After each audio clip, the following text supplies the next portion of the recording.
ඒක නිසා අපි තේරුම් ගන්න ඕන. නිවැරදිව කොහොමද මේ හේතුවක් ජනිත වෙන්නේ, මොකද්ද හේතුවක් ජනිත වෙන්න තියෙන පසුබිම කියන එක පිළිබඳව. අපිට ඇස කන නාසය දිවකය මන කියලා ස්පර්ශ ආයතන 6ක් තියෙනවා. ස්පර්ශ ආයතන 6ටම ස්පර්ශ වෙන්නේ රූප කියලා අපි කියනවා.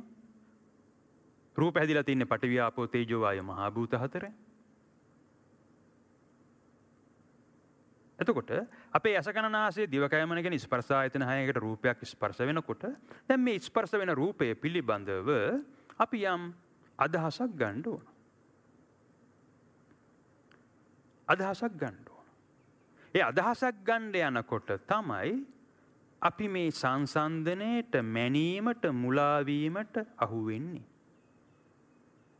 මොකද ස්පර්ශ වෙන යමක් පිළිබඳව අදහසක් ගන්න නම් අපි මොකද කරන්න ඕනේ? එහෙමත් නැත්නම් මං අහනවා. අපේ ස්පර්ශ ආයතන 6න් එකට ස්පර්ශ වෙන රූපයක් පිළිබඳව අදහසක් ගන්න පුළුවන් මොනකට සාපේක්ෂවද?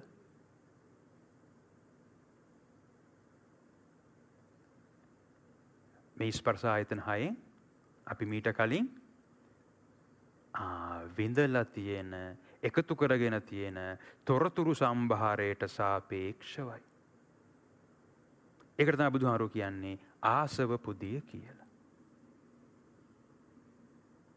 ඒකනේ අපි යමක් දැක්කහම කියන්නේ ඒක මෙන්න මේක වගේ, අරක වගේ, මෙන්න මෙහෙම එකක් වගේ.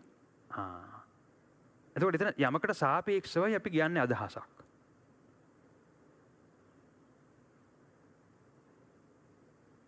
ඒක අපි තේරුම් ගන්න ඕන. අපි හැම කෙනාම ඇසින් කනින් නාසයෙන් දිවෙන් කයෙන් මනෙන් එකතු කරගත්තු විඳලා තියෙන ගති පොදියක්, තොරතුරු සම්භාරයක් තියෙනවා. ඒක අපි තේරුම් ගන්න ඕනේ. එහෙමනම් මම මගේ ඇසින් කනින් නාසයෙන් දිවෙන් කයෙන් මනෙන් එකතු කරගෙන තියෙන ගති පොදිය හේවත් ආසව පොදිය සමානයිද තව කෙනෙක් ඔහුගේ ඇසින් කනින් නාසයෙන් දිවෙන් කයෙන් මනෙන් එකතු කරගෙන තියෙන ආසව පොදියට? නෑ. වෙනස්. ඒකයි තේරුම් ගන්න ඕනේ. වෙනස්. ඒක නිසා මම යමක් දැකලා ඒක ලස්සනයි කියන අදහසක් ආවට අනිත් අයට එහෙම නොවෙන්න පුළුවන්. මම යමක් දැකලා ස්පර්ශ වෙලා ඒක කැතයි කියලා අදහසක් ආවට, අප්‍රිය අදහසක් ආවට ඒක තව කෙනෙකුට එහෙම නොවෙන්න පුළුවන්. ඒකයි තේරුම් ගන්න ඕනේ. ඒක මෝහය කියලා කියන්නේ මොකද්ද බලපුවා? අපේ ඇස කන නාසය දිවකය මන කියන ස්පර්ශ ආයතන 6න් එකකට ස්පර්ශ වෙන රූපයක් පිළිබඳව අපි අදහසක් ගන්න යනකොට තමයි මෝහයට අහු වෙන්නේ. මුලා වෙන්නේ. ඒකට නිවැරදි අදහසක් ගන්න බැරි වෙනවා. ඒ වගේම තේරුම් ගන්න ඕනේ. අපිට අදහසක් ගන්න නම් අපි උපකාරී කරගන්න ඕනේ අනිවාර්යයෙන්ම අපගේ ආසව පුදියයි. තමාගේ දැනුම් සම්භාරයයි.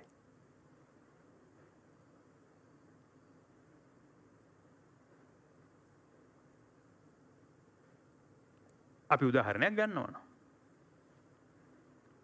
අපි හිතමු අර අපි කවදාවත් දෙන උදාහරණයක් තියෙනවනේ. මේ දිවට යම් රසයක් දෙනුණා. අලුතෙන් ස්පර්ශ වෙනවා. අලුත් කෑමක් කනකොට. අපි වහාම මොකද කරන්නේ එතකොට? මේ ස්පර්ශ වෙන රසය පිළිබඳ ස්පර්ශ වෙන කෑම පිළිබඳ අදහසක් ගන්න මොකද කරන්න ඕනේ අපි? මේ රසය මීට කලින් විඳලා තියෙන රසයන් සමග සංසන්දනය කරන්න ඕන. ඒක තමයි මොහොය. එතන තමයි අපි මුලා වෙන තැන.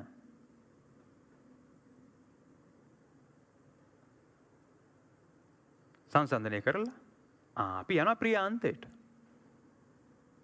එහෙමත් නැත්නම් අප්‍රියාන්තයට යනවා. ප්‍රියන්තේ නම් රාගය, අප්‍රියන්තේ නම් ද්වේෂය. එහෙනම් අපි තේරුම් ගන්න ඕන අපි මට්ටම් දෙකක වැරදි කරනවා කියලා. පළවෙනි වැරද්ද මෝහය. ඒකට බුදුහාම කියන මහා සාවජ්ජු ලොකු බොරුව. ඒ මැනීම මත ඉඳලා ප්‍රිය අප්‍රිය කියන අන්තයට යන අන්න දෙවෙනි මට්ටමේ වැරද්ද. රාගය කියන්නේ ප්‍රිය ස්වභාවය, ද්වේෂය කියන්නේ අප්‍රිය ස්වභාවය. එහෙනම් මෝහය කියන්නේ ප්‍රිය අප්‍රිය අතර කරන වැරදි සංසන්දනය. හැබැයි එහෙම සංසන්දනය කරන්න පුළුවන් ආසව පොදියට සාපේක්ෂවයි. එහෙනම් අපි තේරුම් ගන්න ඕන අපගේ ආසව පොදිය ඒවා තමයි මීට කලින් ඇසින් කනින් නාසයෙන් දිවෙන් කයෙන් මනෙන් එකතු කරගෙන තියෙන අත්දැකීම් පොදිය තොරතුරු පොදිය තමයි අපි ගන්න තීරණය කරන්නේ. එහෙනම් මේ ආසව පොදියේ තියෙන ගති ලක්ෂණ මොනවා වෙන්න පුළුවන්ද?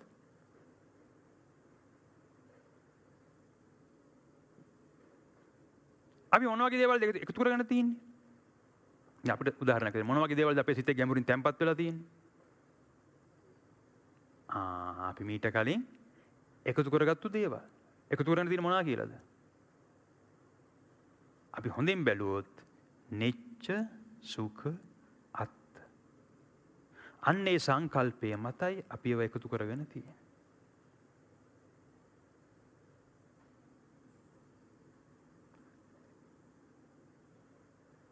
එහෙනම් මෝහය උපදිනවා කියන්නේම අපගේ ආසව පුදියට සාපේක්ෂව නිසා එතනම එහෙනම් නිච්ච සුඛ අත්ත.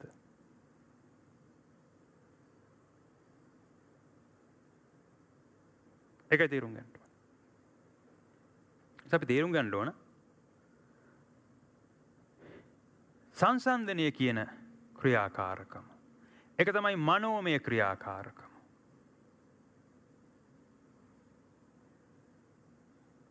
ප්‍රිය අප්‍රියන්තයට යනවා. රාගය උපදිනවා, ද්වේෂය උපදිනවා. අන්න ඒකට අපි කියනවා චිත්තජ ක්‍රියාකාරකම කියලා. හෙවත් මනෝමය ක්‍රියාකාරකම මනෝමය කාය, චිත්තජ ක්‍රියාකාරකම චිත්තජ කාය. ඒක ක්‍රියාකාරකම් දෙකක්. හැබැයි අපි තේරුම් ගන්න ඕන රාගයකට තනියම උපදින්න බෑ.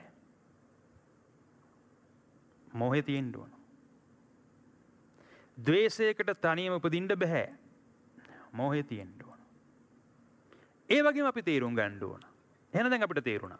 රාගයක් උපදිනවා කියන තැන රාගය ඇක්ටිව්. මෝහයත් ඇක්ටිව්. හැබැයි ප්‍රියයි කියන්නේ එතනමත් යම් දෙයකට සාපේක්ෂයි. එහෙනම් එතනම තියෙනවා මොකද්ද? අප්‍රිය ස්වභාවයකුත්. හැබැයි ඒක පැසිව්. ඒකයි තියෙන්නේ. එහෙනම් රාගයක් උපදිනවා කියන තැන රාගය ඇක්ටිව්, මෝහය ඇක්ටිව්, ද්වේෂය පැසිව්.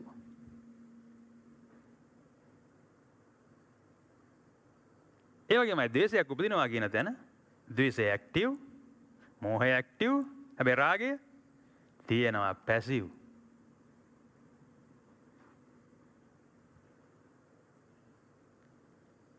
ඒකයි තේරුම් ගන්න.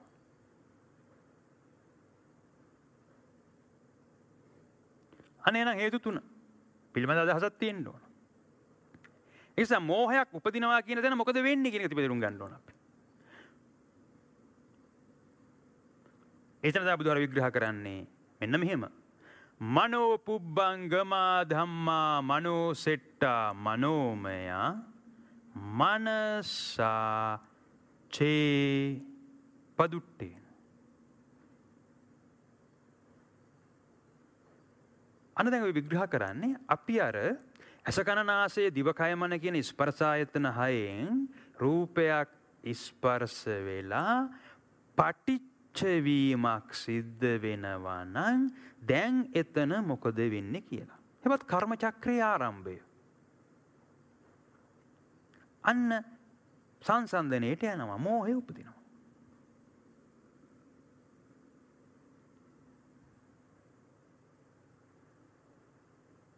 මෝහය උපදිනවා. මෝහය උපදිනවා කියන්නේම අන්න එතන අපේ සංඥාව අපි වරද්ද ගත්තා. සංඥා විපල්ලාසයක් සිද්ධ වෙනවා. අපි ගන්නෙම සංඥාව නිච්ච සුඛ ආත්ත කියලා. එහෙනම් අපි දැක්ම හරියද? දැක්ක එතන මිච්ඡා දිට්ඨි බල ගැන්විලා. මොකද එතන අපි කියන්නේ පංචස්කන්ධ උපාදානයක් සිද්ධ වෙනවා. රූප, වේදනා, සංඥා, සංකාර, විඥාන කියලා. රූප කොටස තමයි එළියෙන් ගන්නෙ. රූප වේදනාවක් නිර්මාණය කරගන්නවා. ඒක තමාගේ නිර්මාණයක්. එහෙනම් රූපේ මුල් කරගෙන වේදනා සංඥා. සංඥාවේ නිර්මාතෘ තමයි හැබැයි. ඒක තේරුම් ගන්න.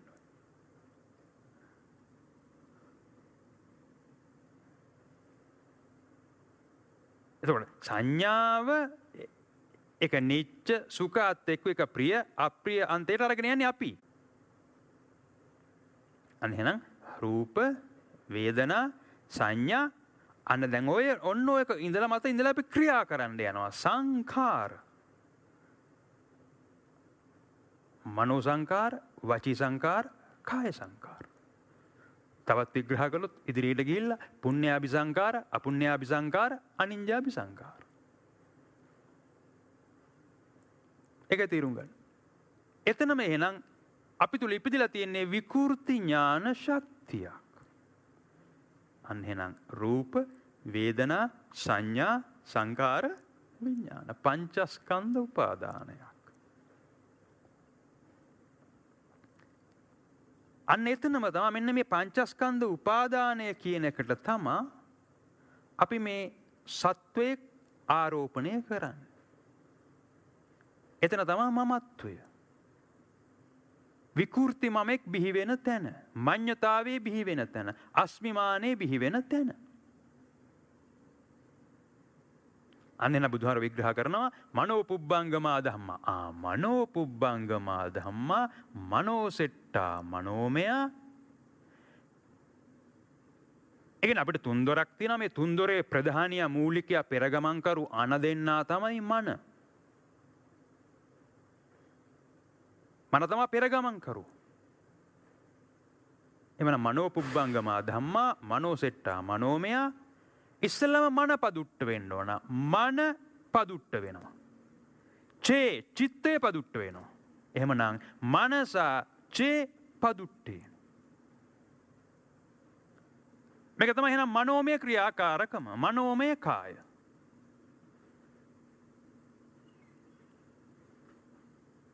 මෙතන තමයි එහෙනම් චිත්තජ කාය.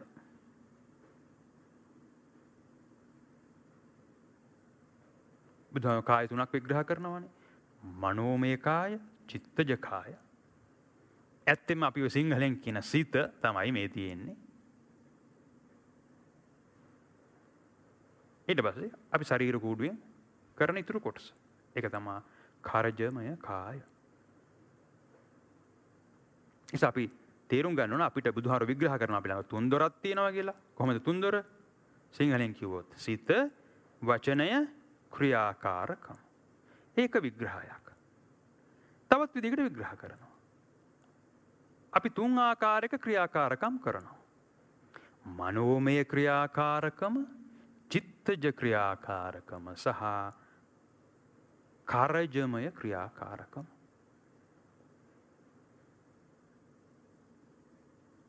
ඒක නිසා අපි සිත කියලා කිව්වට සිත අපිරිසිදු වෙනවා. සිත පිරිසිදු වෙනවා කොහොම කිව්වත් බුදුහාරු දේශනා කරන්නේ එහෙම නෙමෙයි. මනයි චිත්තයයි දෙකක් ක්‍රියාවක්. ඒක තමයි මෝහය උපදිනවා කියන තැනම අපි දසවෙනි අකුසලයේ කරනවා. පදුට්ට මන සංකප්ප. ඒකයි කිව්වේ මනෝ පුබ්බංගමා ධම්මා මනෝසෙට්ටා මනෝමය මනසා චේ පදුට්ටේන. පදුට්ට මන සංකප්ප. අන්න දැන් එහෙනම් යනවා චිත්තේ අපිරිසිදු වෙන්න. ප්‍රියාන්තයට ගියා නම් ද්වේෂය. අප්‍රියාන්තයට ගියා නම් ප්‍රියාන්තයට ගියා නම් රාගය.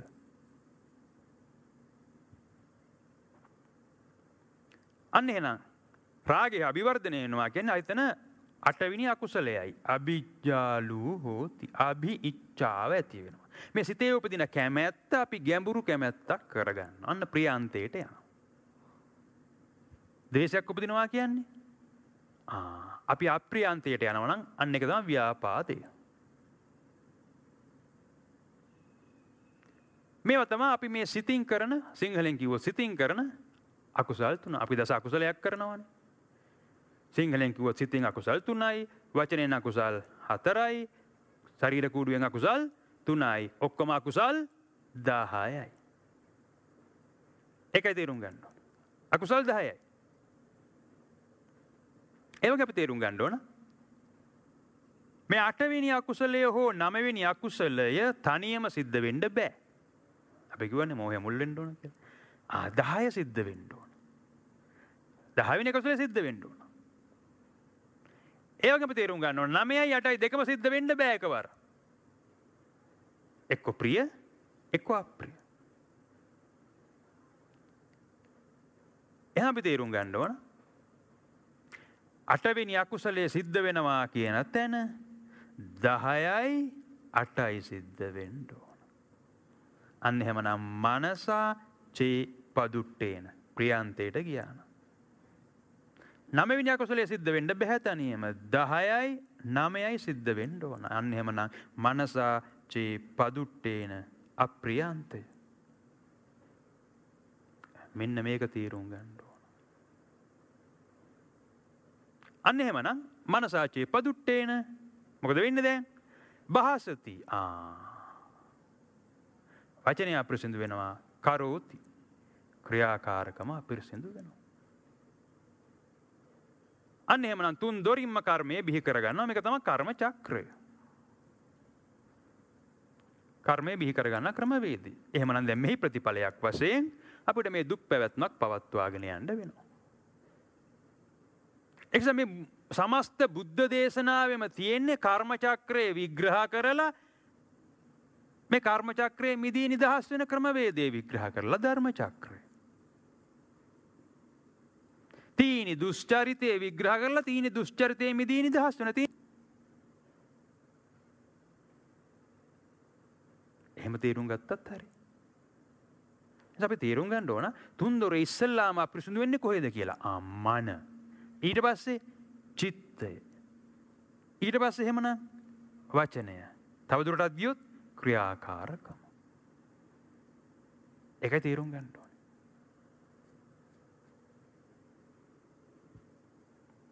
ඒකස අපි තේරුම් ගන්න ඕනේ එහෙමනම් රාගයක්, ද්වේෂයක්, මෝහයක් උපදිනවා කියන තැනම එතන තමයි සංඋදය, සමුදය බිහි වෙනවා කියලා කියන්නේ.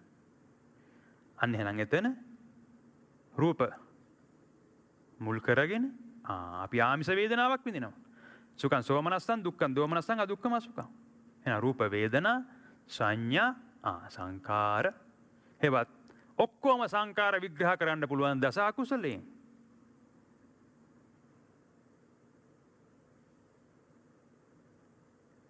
අන්න එතන අපි විකෘති ඥාන ශක්තියක් බිහි කරගන්නවා. එහෙමනම් රූප වේදනා සංඥා සංකාර විඥාන පංචස්කන්ධ උපාදානයක් සිද්ධ වෙනවා කියලා කිව්වත් දස අකුසලයක් කරනවා කියලා කිව්වත් එකම ක්‍රියාවලිය තමයි. එහෙනම් එහි ප්‍රතිඵලය දුක් පැවැත්මක් පවත්වාගෙන යන්න වෙනවා. මෙන්න මේක තේරුම් ගන්න ඕන. ඒ වගේ අපි තේරුම් ගන්න ඕන බුදුහාර හේතු තුනක් විග්‍රහ කළානේ.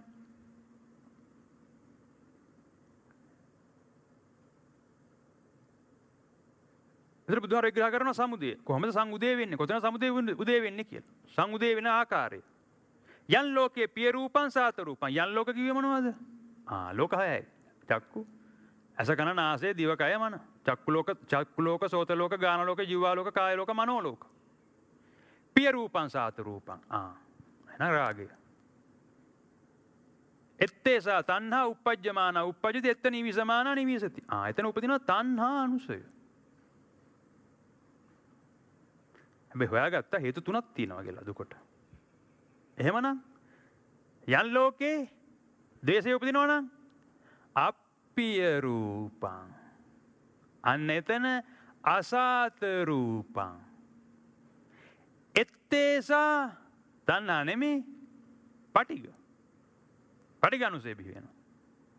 උප්පජ්ජමාන උප්පජ්ජති එත්ත නිවිසමාන නිවිසති.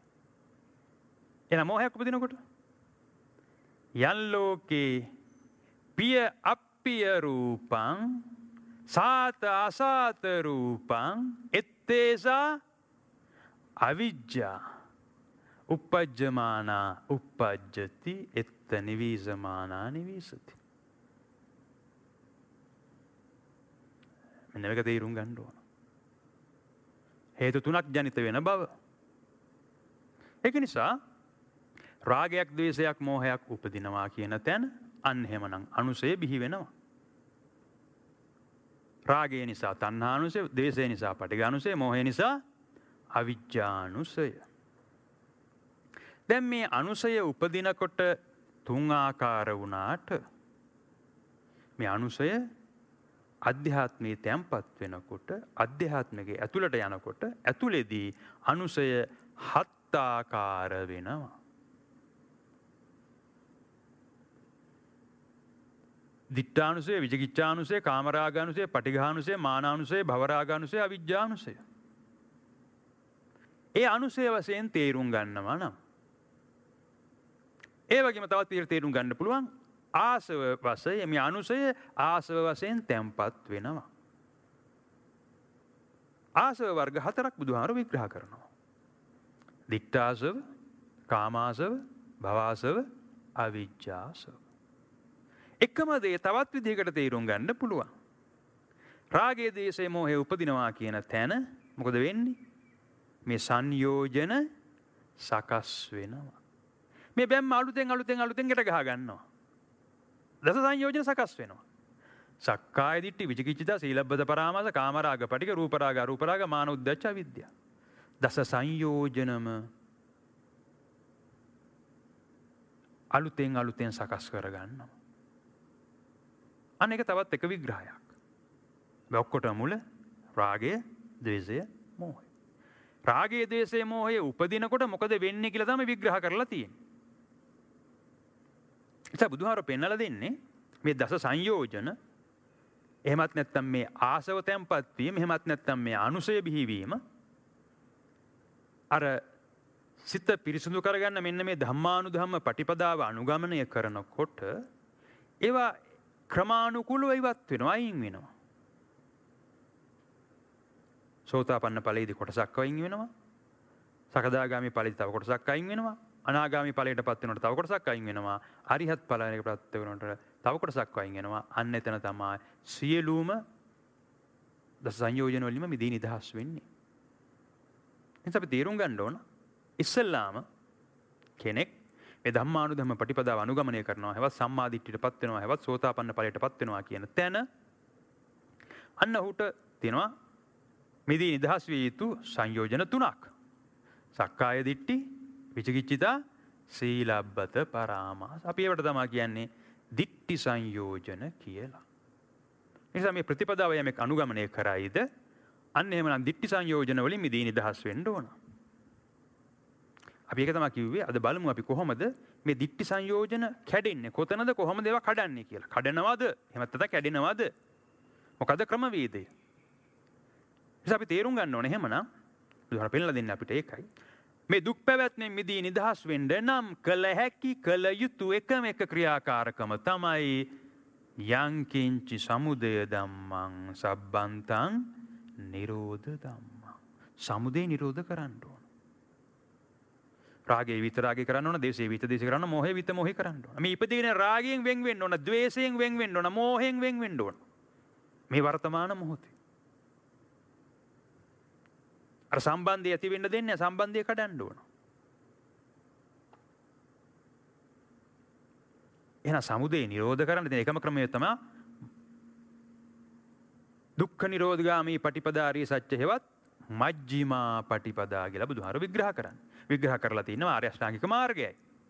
අපි දැන් කියවනේ ආර්ය අෂ්ටාංගික මාර්ගය විතරක් තනියම බල ගන්නවන්න බෑ. 37ක් තියෙනවා බල ගන්නවන්න ඕන එකවර.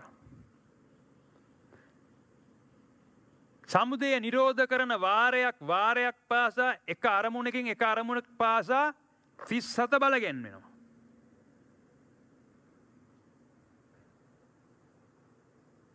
මොනවද 37? සතර සතිපට්ඨාන, සතර සම්මප්පදාන, සතර ඊර්ධිපාද, පංච ඉන්ද්‍රිය, පංච බල, ආර්ය අෂ්ටාංගික මාර්ගය, සත්‍ය බොජ්ජංග. 37ක්.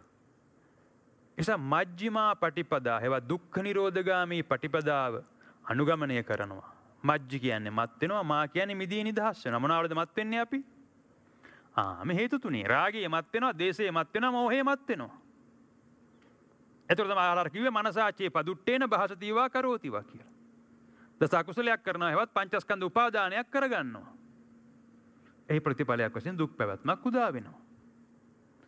එහෙනම් කොහොමද මේ මත්වීමෙන් මිදී නිදහස් වෙන්නේ? රාගයේ මත්වීමෙන්, ද්වේෂයේ මත්වීමෙන්, මෝහයේ මත්වීමෙන් කොහොමද මිදී නිදහස් වෙන්නේ?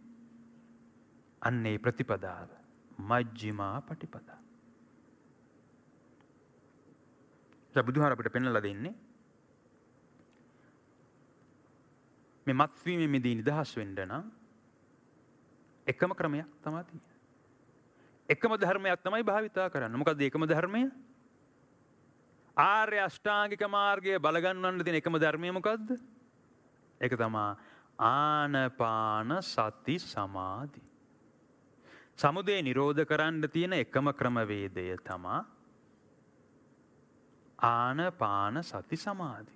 එතකොට ආනපාන සති සමාධිය වඩනවා කියලා සුතවත් ආර්ය ශාවකයෙක් මොකද කරන්න ඕනේ? සතර කමඨහන් වඩන්න ඕන.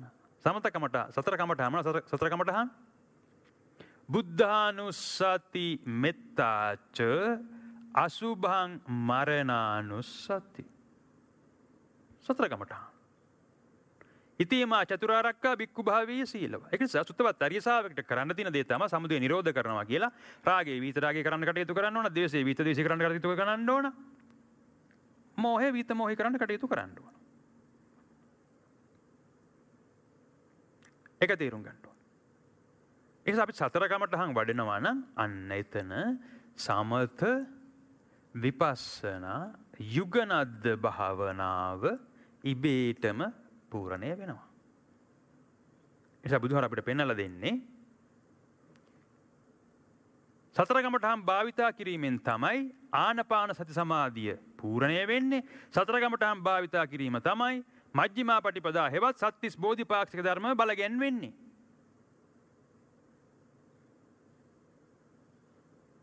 එනිසා අපි තේරුම් ගන්න ඕනේ එහෙමනම් ආනපාන සති සමාධි. සමාධි කියන්නේ චිත්ත ඒකාග්‍රතාවයක් ඇති කරගන්න ඕන. මොනකටද අපි චිත්ත ඒකාග්‍රතාවයක් ඇති කරගන්න ඕනේ? මොනකටද? රාගයෙන්, ද්වේෂයෙන්, මෝහයෙන් මිදී නිදහස් වෙන්න. එහෙනම් රාගය, ද්වේෂය, මෝහය පාන කරන්න ඕන. එහෙනම් රාගය, ද්වේෂය, මෝහය පාන කරන්න මොකද කරන්න ඕනේ අපි? ඒක තමයි බුදුහාර විග්‍රහ කරන්නේ. රාගය ප්‍රහාණය කරන්න නම්, රාගය පස්ස කරන්න, රාගය පාන කරන්න මොකද කරන්න ඕනේ? මොනවද දාන කරන්න ඕනේ? රාගය කියන්නේ අපි ඇති කරගන්න සුබ සුන්දරයි කියන අදහසයි. එහෙනම් මොකද කරන්න ඕනේ? ඒ සුබ භාවයෙන් මිදී නිදහස් වෙන්න. අසුභය මෙනෙහි කරන්න ඕන. අන්න අසුභානුස්සති. අන්න සමතය. අපි දන්නවා දැන් රාගයක් තනියම උපදින්න පුළුවන්ද? බෑ. රාගෙට යටින් කවුද මිල් වෙලා තියෙන්නේ? මෝහය. මෝහයට මොකද කරන්න ඕනේ එහෙනම්? මෝහය කිව්වෙම අර නිච්ච සුඛ ආත්ම ස්වභාවය බලගැන්වීමයි. දැන් ඒක මිදී නිදහස් වෙන්න ඕන. එහෙනම් මොකද කරන්න ඕනේ අපි? මරණානුස්සති. අනිච්ච සංඥාව. අනිච්ච දුක්ඛානත්ත මෙනෙහි කරන්න ඕන. අනිච්ච දුක්ඛානත්ත මෙනෙහි කළා නිච්ච සුඛාත්ම භාවය මරන්න ඕන. අන්න එහෙමනම් උපදින්න ආපු රාග බීජය ඉදිරෙන්න ඕන. එතන තමයි බුද්ධානුස්සති. අන්න එහෙමනම් සමත විපස්සනා. ද්වේෂය උදුරන්න මොකද කරන්න ඕනේ? ද්වේෂය පාන කරන්න මොකද කරන්න ඕනේ? මෛත්‍රී ආන කරන්න ඕන. ඒක තමයි සමතය. ඒ වගේම ද්වේෂයට යටින් මෝහය තියෙන මොකද කරන්න ඕනේ එහෙනම්? මෝහය කියන්නේම නිච්ච සුඛාත්ත කියලා අරගෙන. එහෙනම් මොකද කරන්න ඕනේ? අනිච්ච දුක්ඛ අනාත්ත මෙනෙහි කරලා නිච්ච සුඛාත්ත භාවය මරන්න ඕන. අන්න එහෙමනම් උපදින්න ආපු ද්වේෂ අරමුණ උදුරා දමන බුද්ධානුස්සති පූර්ණේ වෙනවා. මෙන්න මේ ආකාරයට රාගයටයි ද්වේෂයටයි සමත විපස්සනා වශයෙන් මෙන්න මේ යුගනද්ද භාවනාව කෙනෙක් වඩාගෙන යනකොට ඔහුට තේරුම් ගන්න පුළුවන් වෙනවා මෝහය. මෝහයට මොකද කරන්න ඕනේ? මෝහයට සමතයක් නෑ. විපස්සනා පමණයි මරණානුස්සති. නිවැරදිව වැඩුවා නම් උපදින්න ආපු මෝහ බීජය ඉදිරියලා තියෙන්න ඕන. බුදුහාර පොදුවේ ගන්නකොට මේ හේතු තුන ගැනමයි කතා කරන්නේ. අන්න එහෙනම් අපිට තේරුණා අපි පාන කරන්න ඕනේ රාගය, ද්වේෂය, මෝහයයි. රාගය, ද්වේෂය, මෝහය ප්‍රහාණය කළා මොකද කරන්න ඕනේ එහෙමනම්? මොනවද අපි ආන කරන්න ඕනේ? මෙත්තානුස්සති, අසුභානුස්සති, මරණානුස්සති. එහෙම අනුගමනය කරනවා නම් බුද්ධානුස්සති පූර්ණය වෙනවා. ඒක නිසා අපි සතර කමඨහන් වඩන්න ඕන යුගනද්දව ප්‍රායෝගිකව නිවැරදිව. හැබැයි අපි තේරුම් ගන්න මේ ඔක්කොම කරන්න කොච්චර වෙලාවක් තියෙනවද අපිට? රාගයක් උපදින්න කොච්චර වෙලාවද තින්නේ අපිට? ඔබට රාගයක් උපදින්න කොච්චර වෙලාවක් යනවද? අසුරුසනයි. එහෙනම් ඒ රාගයෙන් මිදී නිදහස් වෙන්න කොච්චර වෙලාවක් තියෙනවද? අසුරුසනයි. ඔබට ද්වේෂයක් උපදින්න කොච්චර වෙලාවක් යනවද? අසුරුසනක්. තරම් වෙලාවක්. ක්ෂණයක්, මොහොතක්. එහෙනම් ඒ ද්වේෂයෙන් මිදී නිදහස් වෙන්න කොච්චර වෙලාවක් තියෙනවද? ඒත් මොහොතක් තියෙන. අසුරුසනක්, ක්ෂණයක්. මෙන්න මේකයි තේරුම් ගන්න ඕන. අසුරුසනෙන් අපි කර්ම චක්‍රයට අහු වෙනවා. අපි එහෙනම් දක්ෂයෙක් වෙන්න ඕන. අසුරුසනෙන් කර්ම චක්‍රයෙන් මිදී නිදහස් වෙන්න. ධර්ම චක්‍රය බල ගන්න ඕන. සමුදය නිරෝධ කරගන්න. එහෙනම් සති කිව්වේ මොකද්ද? දැන් අපිට තේරුණා එහෙනම් මොනවාද ආන කරන්න ඕනේ, මොනවාද පාන කරන්න ඕනේ කියලා. සති සමාධි කිව්වේ චිත්ත ඒකාග්‍රතාවය කියලා කිව්වා. එහෙනම් සති කියන්නේ දැන් මේ ආනපාන කරන්න ඕනේ මොන ඒකකයට අනුවද මේ බලපුවාම? අර බුදුහාමුදුරුවෝ හොයාගත්තු හේතුඵල ධර්මයට අනුවයි. බුදුහාර තමයි පෙන්වලා දෙන්නේ. මෙන්න මේ හේතුවට මෙන්න මෙහෙම කරන්න ඕනේ. මෙන්න මේ හේතුවට මෙන්න මෙහෙම කරන්න ඕනේ. මෙන්න මේ හේතුවට මෙන්න මෙහෙම කරන්න ඕනේ. හේතු නිරෝධ කරන ක්‍රමවේදය බුදුහාමුදුරුවෝ හොයාගත්තේ. ඒක නිසා බුදුහාර හොයාගත්තු න්‍යායට අනුවයි අපි ආනපාන කරන්න ඕනේ. අපිට කැමති විදිහට ආනපාන කරලා හරියන්නේ නැහැ. සිත පිරිසිදු වෙන අරමුණු ආන කරන්න ඕන, සිත අපිරිසිදු වෙන අරමුණු පාන කරන්න ඕන. ඒකයි තේරුම් ගන්න ඕන. අන්න එහෙනම් අපි සතර කමඨහන් වඩනකොට ආනපාන සති සමාධි පූර්ණය වෙනවා. සමත විපස්සනා පූර්ණය වෙනවා. අන්න එහෙමනම් එතන ආර්ය අෂ්ටාංගික මාර්ගය බලගැන්වෙන්න ඕන. ඒකයි තේරුම් ගන්න. අපි දැන් බලමු එහෙනම් පොඩි උදාහරණයක් අරගෙන අපි මෙන්න මේ කියන ආනපාන සති සමාධිය භාවිතා කරනකොට කොහොමද මේ ලෝකෝත්තර ආර්ය අෂ්ටාංගික මාර්ගය බලගැන්වෙන්නේ කියලා. අපි පොඩි උදාහරණයක් ගමු. ඔන්න දැන් අපි පාරේ යනවා. පාරේ යනකොට අපිට කවුරු හරි අනුන් පදයක් කිව්වා. අන්න දැන් අපිට අනුන් පදේ හිච්ච ගම මොකද වෙන්නේ? ද්වේෂය උපදිනවා. අනේ බුදුහාර විග්‍රහ කරනවා. මනෝ පුබ්බංගමා ධම්මා මනෝ සෙට්ටා මනෝමය මනසාචේ පාදුට්ටේ. දැන් මං අහනවා ද්වේෂයක් උපදිනකොට අපේ සිතේ මොකද වෙන්නේ? මේ සිතේ වේගයක්, වේදනාවක්, ආවේගයක්, චිත්තාවේගයක්, අර කලින් කියපු විඥාන ශක්තියක්, විකෘති ඥාන ශක්තියක් උපදිනවා. පංචස්කන්ධ උපාදානයක් සිද්ධ වෙනවා. දැන් මේ විකෘති ඥාන ශක්තිය අපි මොකද කරන්න ඕනේ? පිට කරනවා. කොහෙන්ද පිට කරන්නේ? වචනයෙන්. අන්න දැන් වචනය අපිරිසිදු වෙනවා. අන්න එහෙමනම් මනෝ පුබ්බංගමා ධම්මා මනෝ සෙට්ටා මනෝමය මනසාචේ පදුට්ටේන අන්න මනසා චේ පදුට්ටේන දැන් භාසති. දැන් මේ විකෘති ඥාන ශක්තිය තව තවත් බලවත් නම් කරෝතිවා. ඔන්න විග්‍රහ කරලා තියෙනවා ක්‍රමවේදී. ඒක නිසා අපි බලමු අපි හිතමු අපිට ඇනුම් පදයක් කුණු හර්පයක් කවුරු හරි කිව්වා ඒක ඇහිච්ච ගමන් මොකද උනේ කියලා. අන්න ද්වේෂය ඉපදුනා. එහෙනම් ද්වේෂයට යටින් මෝහය ඉපදුනා. එහෙනම් මෝහය ඉපදුනා, ද්වේෂය ඉපදුනා. මනසාචේ පදුට්ටේ. අන්න දැන් අපි කුණුහරුප කියනවා නම්, පරුස වචන කියනවා නම් අන්න වචනය අප්‍රසන්න වෙනවා. අපි දැන් කඩු පොළොව මුගුඩු අරගෙන ගහන්න, කපන්න, කොටන්න, මරන්න යනවා නම් කරෝතිවා. අන්න දස කුසලයේ කියන ක්‍රියාකාරකම් සිද්ධ වෙනවා. මෙන්න මේ යාන්ත්‍රණය දැන් කොහෙන්ද නවත්තන්න පුළුවන් අපිට? මේ තීනි දුෂ්චරිතයක් තමයි හැසිරෙන්නේ. අපි තීනි දුෂ්චරිතය එකයි බුදුහාරෝ දේශනා කරලා තියෙන්නේ. තුන් දොරින්ම කර්මයේ බිහිවීම නවත්තන්න ඕන.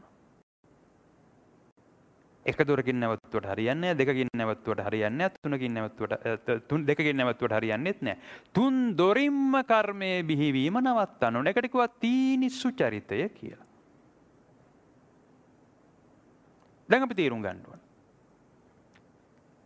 එහෙමනම් දැන් බුදුහාර අපිට පෙන්නලා දෙන්නේ මේ තුන් දොරින්ම කර්මයේ බිහිවීම නවත්තන්න නම් තීනි දුෂ්චරිතයෙන් මිදී නිදහස් වෙලා තීනි සුචරිතයේ පිහිටන්න නම් දස අකුසලයෙන් මිදී නිදහස් වෙන්න නම් පංචස්කන්ධ උපාදානයෙන් මිදී නිදහස් වෙන්න නම් කොහොම කිව්වත් එකමද?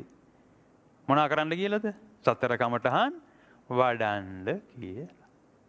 අපි ගමු උදාහරණ එහෙමනම්. අසුතුවත් පුත්තඥානයෙක් නම් ඒ අනුම්පදයේ කුණුහරුපය ඇහිලා අන්න ඔහුට මනසාචිය පදුට්ටේන වෙනවා. ඔහු වචනය අප්‍රසන්න කරගන්නවා. ක්‍රියාකාරකම අප්‍රසන්න කරගන්නවා. තීනි දුෂ්චරිතයේ හැසිරෙනවා. අපි දැන් බලමු ප්‍රායෝගිකව සුතවත් අරිය ශාවකයෙකුට මෙන්න මේ අනුම්පදයේ හෝ කුණුහරුපය ඇහිලා ඔහුට ද්වේෂයක් උපදින්න යනවා නම් ඔහු මොකද කරන්නේ කියලා. අපි හිතමු අන්න දැන් මේ සුතවත් අරිය ශාවකයා ධම්මානුධම්ම පටිපදාව අනුගමනය කරන සුතවත් අරිය ශාවකයෙක් නම් ඔහුට දැන් මේ කුණුහරුපේ අනුම්පදයේ හිච්ච ගමන් මොකද වෙන්නේ? පජානාති වෙනවා. ඒ කියන්නේ ඒ රූපේ ස්පර්ශ වීම නිසා තමාගේ සිතේ මේ වර්තමාන මොහොතේ සිද්ධ වෙන වෙනස හඳුනා ගන්නවා. වෙනස හඳුනා ගන්න. පජානාති වෙනවා. දැන් මොකද කරන්න ඕනේ එහෙනම් ඔහු? දැන් ඔහු මෙන්න මෙහෙම තේරුම් ගන්න ඕනේ එහෙනම්. මේ උපදින්න යන අරමුණ කුසලයක්ද අකුසලයක්ද? මේ උපදින්න යන අරමුණ ඉපදුනොත් කුසල ධම්මා අභිවඩ්ඩಂತಿ අකුසල ධම්මා පරිහායන්තිද? කුසල ධර්මයේ අභිවර්ධනය වෙලා අකුසල ධර්මයේ පරිහානියටපත් වෙනවද? එහෙමත් නැත්නම් අකුසල ධර්මයේ අභිවර්ධනය වෙලා කුසල ධර්මයේ පරිහානියටපත් වෙනවද?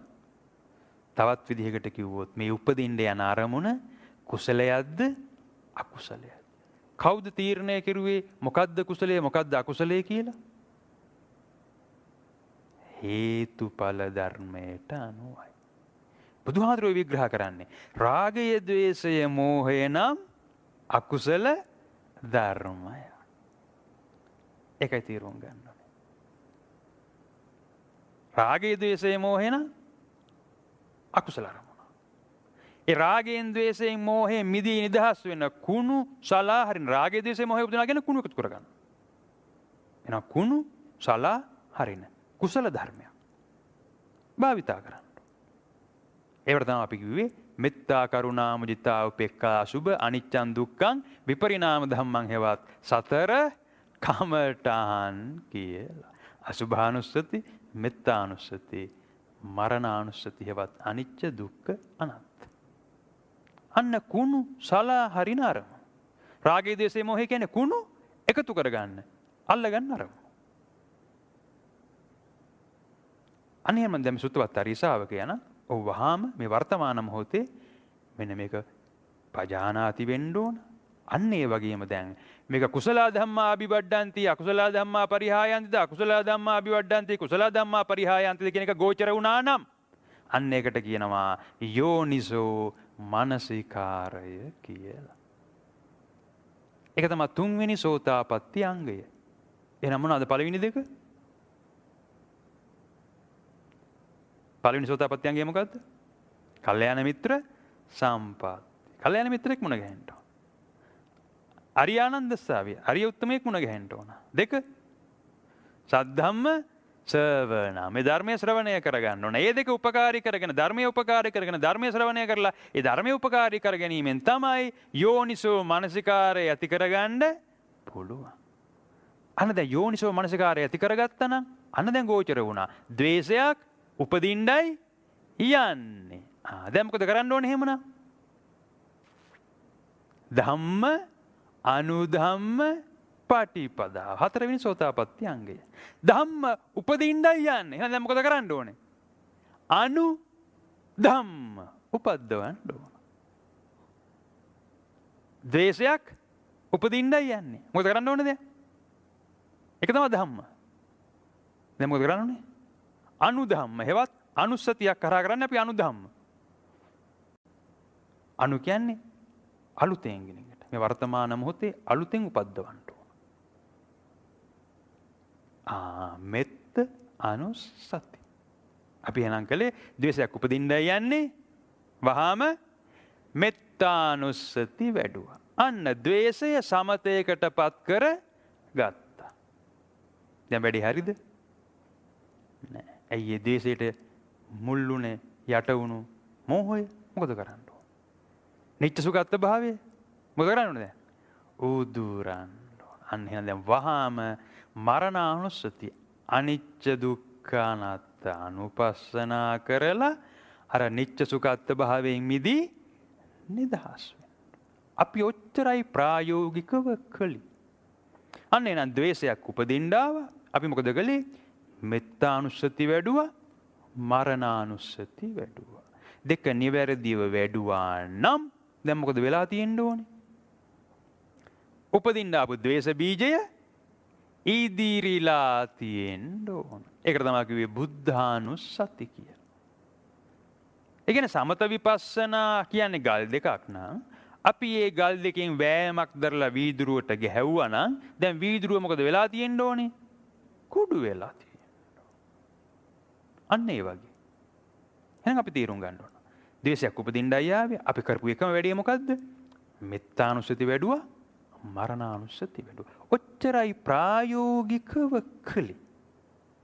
අපි දැන් බලමු එහෙනම් ඔය ක්‍රියාකාරකම අපි කරනකොට මොකද එතන වෙලා තියෙන්නේ කියලා. තවත් විදිහකට කිව්වොත් කොහොමද එතන මෙන්න මේ ලෝකෝත්තර ආර්ය අෂ්ටාංගික මාර්ගයේ මේ අංග 8 කොහොමද බලගැන්නුනේ කියලා. ඔන්න දැන් බුදුහාර විග්‍රහ කරනවා මෙන්න මෙහෙම. අන්න ද්වේෂය කියන අකුසල ධර්මයේ හේවත් මිච්ඡා සංකප්පයක්. සංකප්ප කිව්වේ අරමුණක්. මිච්ඡා අරමුණක්, මිච්ඡා සංකප්පයක්, අකුසල අරමුණක්, අකුසල ධර්මයක් උපදින්නයි ආවේ. උපදින්න දුන්නද අපි දැන්? නෑ. මෙත්තානුසතිය වඩලා, මරණානුසතිය වඩලා මොකද කළේ එහෙනම්? මේ මිච්ඡා සංකප්පය සම්මා සංකප්පයක් බවට පත් කළා. ද්වේෂය වීත ද්වේෂී කළා. සම්මා. මා කියන්නේ මිදී නිදහස් වෙනවා. සන් කියන්නේ රාගය, ද්වේෂය. මේ සමස්ත ධර්මයේම මොනාටද බලපුවාම රාගයෙන්, ද්වේෂයෙන්, මෝහයෙන් මිදී නිදහස් වෙන්නයි. අන්න එහෙමනම් ද්වේෂයක් උපදින්නයි ආවේ. ද්වේෂයෙන් මිදී නිදහස් වෙන අරමුණක් බවට පත් කළා. නමුත් බුදුහාමුදුරුවෝ හැම වෙලෙම කතා කරන්නේ හේතු තුන ගැනමයි. එහෙනම් රාගය, ද්වේෂය, මෝහය. එහෙමනම් සම්මා රාගයෙන්, ද්වේෂයෙන්, මෝහයෙන් මිදී නිදහස් වෙන අරමුණක් බවට පත් කළා. අන්න එහෙමනම් මිච්ඡා සංකප්පය සම්මා සංකප්පයක් බවට පත් කළා. හරි. ඉතින් මං අහනවා මිච්ඡා සංකප්පේ සම්මා සංකප්පය කරන්න අපි මොකද කළේ? මෙත්තානුසති වැඩුවා, මරණානුසති වැඩුවා. එහෙනම් අපි වෑයමක් දරලා තියනවද නැද්ද එතන? මේ ඉපදීගෙන යන ද්වේෂයට ප්‍රතිවිරුද්ධව අපි වෑයමක් දරලා තියනවද නැද්ද? දරලා තියන මොන වගේ වෑයමක්ද? මේ වෑයම බුදුහාමුදුරුවෝ විග්‍රහ කරනවා. අපි දරලා තියෙනවා වෑයම් 4ක් එක දිගට අකණ්ඩව නොකඩවා වෑයම් 4ක් දරලා තියෙනවා කියලා. මොනවද මේ වෑයම් 4?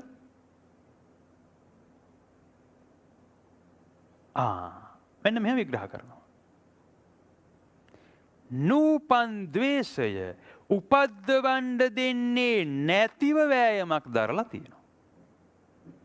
ඒ වුණාට දැන් ද්වේෂය ඉපදීගෙනයි එන්නේ. එහෙනම් උපන් ද්වේෂය ප්‍රාහණය කරන්න වෑයමක් දරලා තියෙනවා. ඉතින් උපන් ද්වේෂය ප්‍රාහණය කරලා මොකද කළේ අපි? නූපන් මෛත්‍රිය උපදවා ගන්න වෑයමක් දරලා තියෙනවා. ඒ වගේම උපදවාගත්තු මෛත්‍රිය භාවිතා කරන්න වෑයමක් දරලා තියෙනවා. ඒ වගේම නූපන් මෝහය, නූපන් අනිච්චං දුක්ඛං විපරිණාම, නූපන් නිච්ච සුඛාත්ත භාවය උපද්දවන්න දෙන්නේ නැතිව ඉන්න වෑයමක් දරලා තියෙනවා. ඒ වගේම දැන් ඉතින් මොහි ඉපදිලානේ. එහෙනම් උපන් නිච්ච සුඛාත්ත භාවය ප්‍රාහණය කරන්න වෑයමක් දරලා තියෙනවා. ඒකට නම් නූපන් අනිච්චං දුක්ඛං විපරිණාම ධම්මං උපදවා ගන්න වෑයමක් දරන්න ඕන. උපදවාගත්තු අනිච්ච දුක්ඛ අනාත්ත භාවිතා කරන්න වෑයමක් දරන්න ඕන. අන්න මෙන්න මෙතන සතර සම්මප්පදාන සතර ඊර්ධිපාද සමග එකට බල ගන්වලා තියෙනවා. අන්න එතකොට තමයි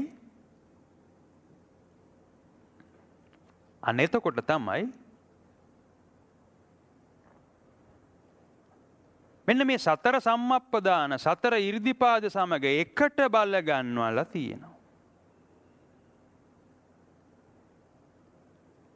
අපි බලමු නැවත. ඒ කියන්නේ බුදුහාර විග්‍රහ කරනවා මෙන්න මෙහෙම. ඔය වෑයම් හතර. අනුප්පන්නානම් පාපකානම් අකුසලානම් ධම්මානම්. ඒකේ ද්වේෂය. නූපන් ද්වේෂය. අනුප්පාදාය උපද්දවන්න දෙන්නේ නැතිව. මොනවද කරලා තියෙන්නේ? චන්දං ජනේති වායමති වීරියං ආරමති චිත්තං පග්ගන්හාති පදහාති. ඡන්ද, විරිය, චිත්ත, විමර්ශා කියන සතර ඊර්ධිපාද එකට බල ගන්නවලා තියෙනවා. ඒ විතරක් නෙමෙයි. දැන් මේ ද්වේෂය ඉපදීගෙන එන්නේ. එහෙනම් uppannānaṁ pāpakānaṁ akusalaanaṁ dhammānaṁ පහනාය. මේ ඉපදීගෙන එන ද්වේෂය ප්‍රාහණය කරන්න. මොකද කරලා තියෙන්නේ? චන්දං ජනේති වායමති විරියං ආරමති චිත්තං පග්ගන්හාති පදහාති. සතර ඊර්ධිපාද භාවිතා කරලා තියෙනවා. එහෙනම් මේ ඉපදීගෙන එන ද්වේෂය ප්‍රාහණය කරන්න මොකද කරලා තියෙන්නේ? අනුප්පන්නානං කුසලානං ධම්මානං.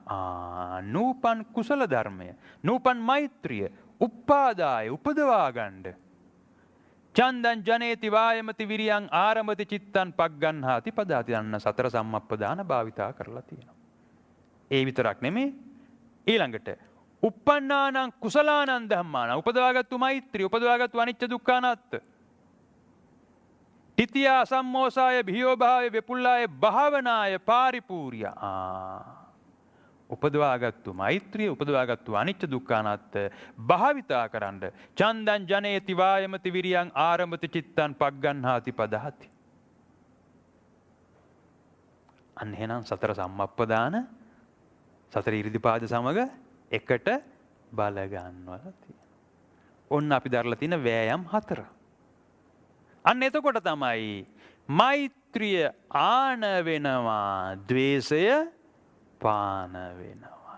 අනිච්ච දුක්ඛ අනාත්ත ආන වෙනවා, නිච්ච සුඛාත්ත පාන වෙනවා. අන්න එතකොට එහෙමනම් සබ්බ පාප පස්ස වෙනවා, පාන වෙනවා, කුසල ආස වෙනවා. අන්න එහෙමනම් සබ්බ පාප පස්ස අකරණං කුසල අස්ස උපසම්පදා. උප අප කැපවි සන් රාගය ද්වේෂය මෝහය පදා ප්‍රාහණය කරන්න දැනටමත් කටයුතු කරලා.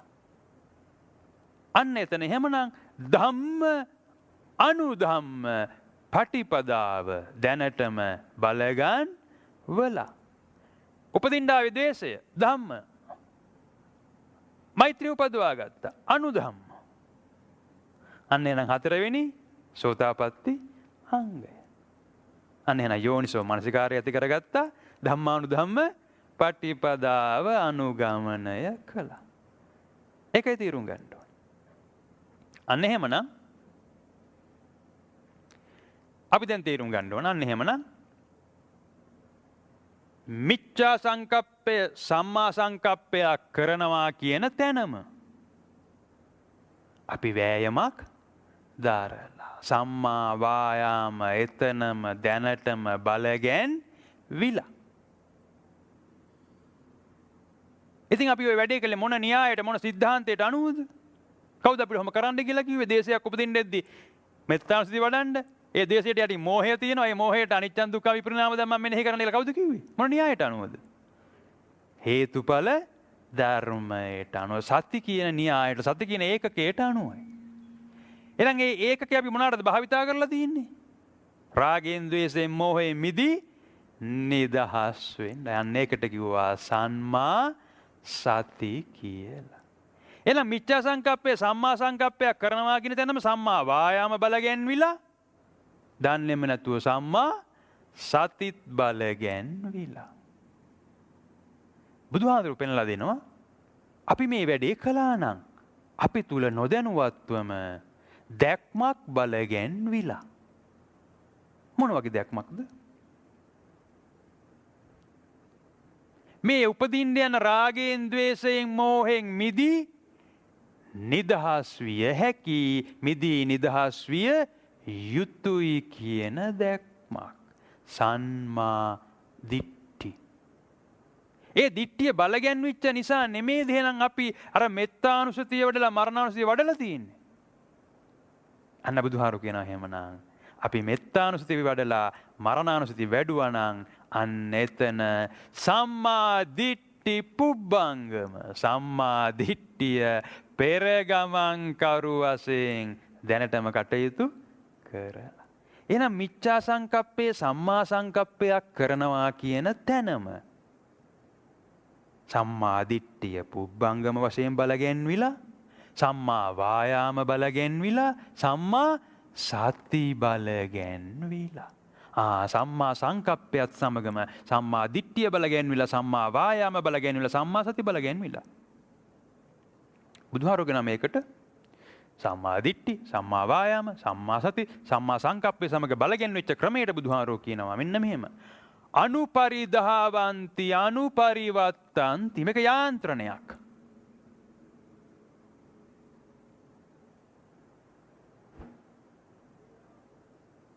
අන්න එහෙනම් අපි දැන් තේරුම් ගන්න ඕන. ද්වේෂය වීත ද්වේෂය වුණා. ද්වේෂයට යටින් තිබිච්ච මෝහය වීත මෝහය වුණා. අන්න එකට කිව්වා මනසාචේ පසන්නේන කියලා. ප්‍රභවය වෙන්න ගිය රාගය ද්වේෂය මෝහය ප්‍රභවය වෙන්න දුන්නේ නැහැ. මනසාචේ පසන්නේන. එහෙමනම් දැන් ඒ උපදින්න ආපු ද්වේෂය මුල් කරගෙන අපි සිත අපිරිසුදු කරගත්තද? මනෝ කර්මයේ බිහි කරගත්තද? නැහැ. අන්න එහෙමනම් ඒ උපදින්න ආපු ද්වේෂය මුල් කරගෙන අපි අර සිතින් කරන අකුසල් තුනෙන් සිංහල භාෂාවෙන් කිව්වොත් සිතින් කරන අකුසල් තුනෙන් එකක්වත් සිද්ධ වෙන්න දුන්නේ නැහැ. හේවත් මනසාචේ පදුට්ටේන වෙන්න දුන්නේ නැහැ. මනසාචේ පසන්නේන කරගත්. අන්න එහෙනම් එතනම අපි අර සිතින් කරන අකුසල් තුනෙන්ම නිදහස්. ඒ ද්වේෂය ඉපදුනා නම් මනසාචේ පදුට්ටේන වෙනවා. ඒ විතරක් නෙමේ වචනයත් අපිරිසිදු වෙන්න පුළුවන්කම තිබුණා. මිච්ඡා වාචා බිහි වෙන්න පුළුවන්කම තිබුණා. හැබැයි දැන් මනසාචේ ප්‍රසන්නේ නොවනා නම් දැන් මිච්ඡා වාචා බිහි වෙන්න පුළුවන්ද? බෑ. එහෙනම් අපි මිච්ඡා වාචා දැනට මොනවා බවටද පත් කරලා තියෙන්නේ? සම්මා වාචා. රාගෙන් ද්වේෂයෙන් මෝහයෙන් මිදී නිදහස් වෙන වචන බවට පත් කරලා. එහෙමනම් මේ මිච්ඡා වාචා සම්මා වාචා කරන්න දැනටම සම්මා වායාමක් දරලාද නැද්ද අපි? දරලා. එහෙනම් එතනමත් සම්මා සති හේතුඵල ධර්මය අපි භාවිතයට අරගෙන නැද්ද? ඒකටත් කවුද පෙරගමන් කරු? සම්මා දිට්ඨි පුබ්බංග. එහෙනම් මිච්ඡා වාචා සම්මා වාචා කරනවා කියන තැනත් සම්මා දිට්ඨි පුබ්බංගම සම්මා වායාම බලගෙන සම්මා සති බලගෙන්විලා. අනුපරිධාවಂತಿ අනුපරිවත්තಂತಿ. ඒක යාන්ත්‍රණයක්. එහෙමනම් දැන් ඒ උපදින්න ආපු ද්වේෂය මුල් කරගෙන අපි අර වචනයෙන් කරන අකුසල් හතර බලගන්වෙන්න පුළුවන්ද? මොනවාද වචනයෙන් කරන අකුසල් හතර? මුසාවාදා, පරුසා වාචා, පිසුනා වාචා, සම්පප්පලාප. දැන් ඒවට මොකද වෙලා තියෙන්නේ? දැන් මුසාවාදම් පහය මුසාවාදා පටිවිරතෝ වෙලා. පටිවිරතෝ වෙලා. පරුසා වාචාම් පහය පරුසා වාචා පටිවිරතෝ වෙලා. පිසුනා වාචාම් පහය පිසුනා වාචා පටිවිරතෝ වෙලා. සම්පප්පලාපම් පහය සම්පප්පලාපා පටිවිරතෝ වෙලා. මොකද දැන් මනසාචේ ප්‍රසන්නේ නොවනා නම් වචනය අප්‍රසිද්ධ වෙනවා කියන එක අභව්‍යයි. අභව්‍යයි. අන්න එහෙමනම් දැන් මනසාචේ ප්‍රසන්නේන භාසති. ඒ ද්වේෂය ඉපදුනා නම් අපි අර කයෙන් කරන අකුසල් තුන කරන්න ඉඩ තිබුණද නැද්ද? තිබුණ. හැබැයි දැන් ඒ ද්වේෂය මුල් කරගෙන කයෙන් කරන අකුසල් තුන දැන් සිද්ධ වෙන්න පුළුවන්ද? අභව්‍යයි. එහෙනම් මිච්ඡා කම්මන්ත අපි මොනවා බවටද පත් කරලා තියෙන්නේ? සම්මා කම්මන්ත බවට පත් කරමු. කම්ම අන්ත තුන් දොරින්ම කර්මය බිහිවීම නවත්තලා. එහෙමනම් මේ මිච්ඡා කම්මන්ත සම්මා කම්මන්ත කරන්න අපි දැනටම සම්මා වායාම බලගන්නවලද නැද්ද? එහෙනම් එතනමත් සම්මා සති බලගන්නවලද නැද්ද? ඒකටත් කවුද පෙරගමන් කරු? සම්මා දිට්ඨි පුබ්බංගම. එහෙනම් මිච්ඡා කම්මන්ත සම්මා කම්මන්ත කරනවා කියන තැනත් සම්මා දිට්ඨි, සම්මා වායාම, සම්මා සති, අනුපරිධාවಂತಿ අනුපරිවත්තಂತಿ. එහෙනම් දැන් ඒ උපදින්න ආපු ද්වේෂාරමුණ මුල් කරගෙන අපි කයෙන් කරන අකුසල් තුනෙනුත් නිදහස්. මොනවාද කයෙන් කරන අකුසල් තුන?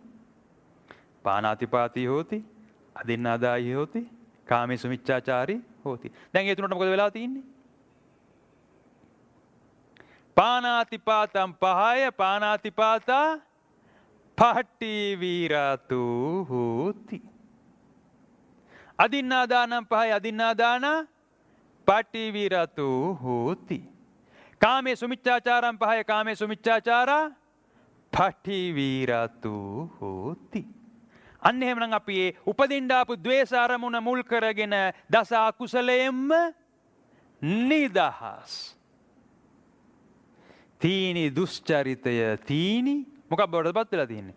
සුචරිතය බවට පත් වෙලා. අන්න එහෙමනම් මනසාචේ ප්‍රසන්නේන භාසතිවා කරෝතිවා. තීනි දුෂ්චරිතේ මිදී නිදහස් වෙලා තීනි සුචරිතේ පිහිටිය. ඒ ද්වේෂය ඉපදුනා නම් අපි මේ කර්ම චක්‍රයට අහු වෙනවද නැද්ද? අහු වෙනවා. මේ දුක් පැවැත්ම දිගින් දිගට පවත්වාගෙන යන කටයුතු කරනවද නැද්ද? කටයුතු කරනවා. ඒ කියන්නේ මිච්ඡා ජීව බල ගන්නවනවා. හැබැයි දැන් මිච්ඡා ජීව බල ගන්න පුළුවන්ද? බැහැ. එහෙනම් මිච්ඡා ජීව මොනවද අපිටපත් කරලා තියෙන්නේ? සම්මා ආජීව. ජීවය අත්හරින්න. ඒ කියන්නේ පැවැත්ම අත්හරින්න, පැවැත්ම අපවැත්ම කරන්න, පවත්තිතං අපපතිවත්තියං කරලාද දැනටමත්? එහෙනම් මිච්ඡා ආජීවල මිදී නිදහසලා සම්මා ආජීව දැනටම බලගන්න වෙලා. එහෙනම් මිච්ඡා ආජීව වලින් මිදී නිදහසලා සම්මා ආජීව බලගන්න ඕන දැනටම සම්මා වායාම බලගන්න වලද නැද්ද? එහෙනම් එතනම සම්මා සති බලගැන්විලද නැද්ද? ඒකටත් කවුද පෙරගමන් කරු? සම්මා දිට්ඨි පුබ්බංගම. ඒකයි තීරුම් ගන්න. එහෙනම් දැන් බුදුහාර පෙන්වලා දෙනවා. එහෙනම් දැන් අපි මිච්ඡා දිට්ඨියෙන් මිදී නිදහස් වෙලා සම්මා දිට්ඨිය බලගන්නවලද නැද්ද? එහෙනම් මේ මිච්ඡා දිට්ඨිය මිදී නිදහස් වෙලා සම්මා දිට්ඨිය බලගන්නවන්නත් වෑයමක් දරලද නැද්ද?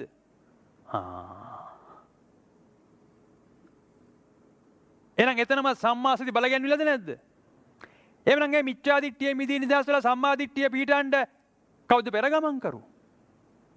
සම්මා දිට්ඨි පුබ්බංගම.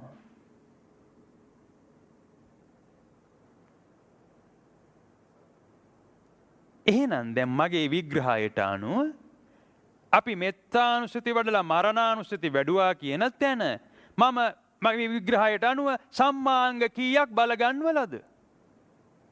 සම්මා දිට්ඨි, සම්මා සංකප්ප, සම්මා වාචා, සම්මා කම්මන්ත, සම්මා ආජීව, සම්මා වායාම, සම්මා සති 7ක් බලගන්නවල. එහෙමනම් අපි ඒ 7 බලගන්වන්න දැනටම චිත්ත ඒකාග්‍රතාවයක් ඇති කරගෙනද නැද්ද? ඇති. එහෙනම් අංග 7ක් බලගන්නුවද? ඒ අංග 7 බලගන්නවා කියන්නේම අපි අංග 7 බලගන්වන්න චිත්ත ඒකාග්‍රතාවයක් දැනටම ඇති කරගෙන හේවත් සම්මා සමාධි දැනටමත් බලගැන්විලා අපි සමාධිගත වෙලා තිනවා මොනකටද? රාගයෙන්, ద్వේෂයෙන්, මෝහයෙන් මිදී නිදහස් වෙන්න. බුදුහාරයකට කියනවා අරියෝ සම්මා සමාධි. අන්න එතන පැවැත්ම අපවැත්ම කරනවා. අරියාරිය කරනවා. අරියෝ සම්මා සමාධි.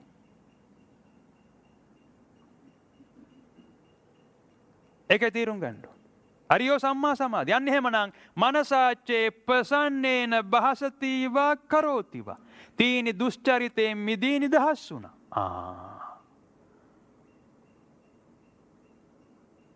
ඒකයි තේරුම් ගන්න ඕනේ. අන්න එහෙනම් බුදුහාර දේශනා කරනවා මනෝ පුබ්බංගමා ධම්මා මනෝ සෙට්ටා මනෝමයා මහනසා චේ ප්‍රසන්නේන භාසතිවා කරෝතිවා. ඒකයි තේරුම් ගන්න. අන්න එහෙනම් සමුදය නිරෝධ වුණා. රාගේ විත රාගය කළා. අපි උදාහරණයක් හැටියට නම් ද්වේෂේ විත දේශී කළා. ද්වේෂයට යටින් තිබිච්ච මෝහය වීත මෝහී කළා. මනසාචේ ප්‍රසන්නේන කළා. අන්න එතනම පටිවිරතෝ සීලය පූර්ණය වෙනවා.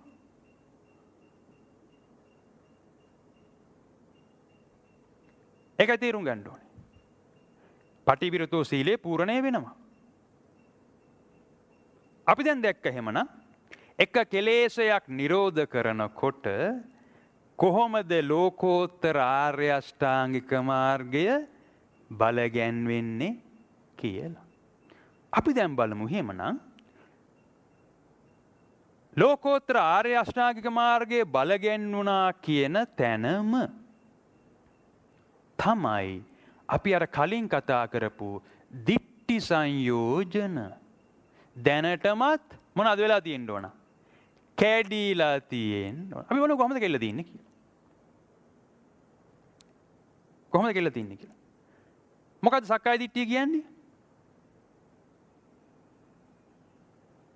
අපි කිව්වා දිට්ඨි සංයෝජන තුනයිනේ. සක්කාය දිට්ඨි, විචිකිච්ඡිතා, සීලබ්බත, පරාමාස. මොකක්ද සක්කාය දිට්ඨිය කියන්නේ? විග්‍රහ කරනවා මෙහෙම. මෙහෙම ගමුකෝ. සක්කාය. අපි දැන් සාමාන්‍යයෙන් කියන්නේ තමාගේ ක්‍රියාව. සක්කාය දිට්ඨි. තමාගේ ක්‍රියාව පිළිබඳ දැක්ම. අසුතවත් පුතඥයෙක්ට මොකද්ද තමාගේ ක්‍රියාව පිළිබඳ තියෙන දැක්ම? අසුතවත් පුතඥයෙක් හිතන්නේම මොකක් කියලාද? සක්කාය. තමා මේ හිතන විදිහ, කියන විදිහ, කරන විදිහෙන්. ඒක තමයි හරි. ඒක තමයි නිවැරදි. ඒක තමයි සාරවත්. මොනවද එහෙනම් සාරවත්? තමා කරන ක්‍රියාව. මොකක්ද තමා කරන ක්‍රියාව? පංචස්කන්ධ උපාදානය. එහෙනම් සක්කාය දිට්ඨිය ගැන බලපුවාම පංචස්කන්ධ උපාදානය සාරයි කියලා දකින්න එකයි. ඒක නිසානේ අපි රාගයෙන් බැඳෙන්නේ, ද්වේෂයෙන් බැඳෙන්නේ, මෝහයෙන් බැඳෙන්නේ, පංචස්කන්ධයක් උපාදානය කරගන්නේ. ඒක සංසාරයි කියලා දැකපු නිසා. පංචස්කන්ධේ උපාදානය කර ගැනීම සාරයි කියලා දැකපු නිසා. එහෙනම් දැන් මේ ද්වේෂයෙන් බැඳෙන්න යනකොට අපි මෙත්තානුස්සති වඩලා මරණානුස්සති කියලා වැඩුවා නම් පංචස්කන්ධයේ උපාදානය සාරයි කියලා දැකලාද? එහෙමත් නැත්නම් අසාරයි කියලා දැකලාද? නොදැනුවත්වම වගේ පංචස්කන්ධ උපාදානයෙන් මිදී නිදහස් වෙන්නයි කටයුතු කරලා තියෙන්නේ. අන්න එහෙමනම් පංචස්කන්ධ උපාදානය සාරයි කියන එකෙන් මිදිලා. එහෙනම් සක්කාය දිට්ඨිය මොකද වෙලා තියෙන්නේ? කැඩිලා. සක්කාය දිට්ඨිය කැඩිලා.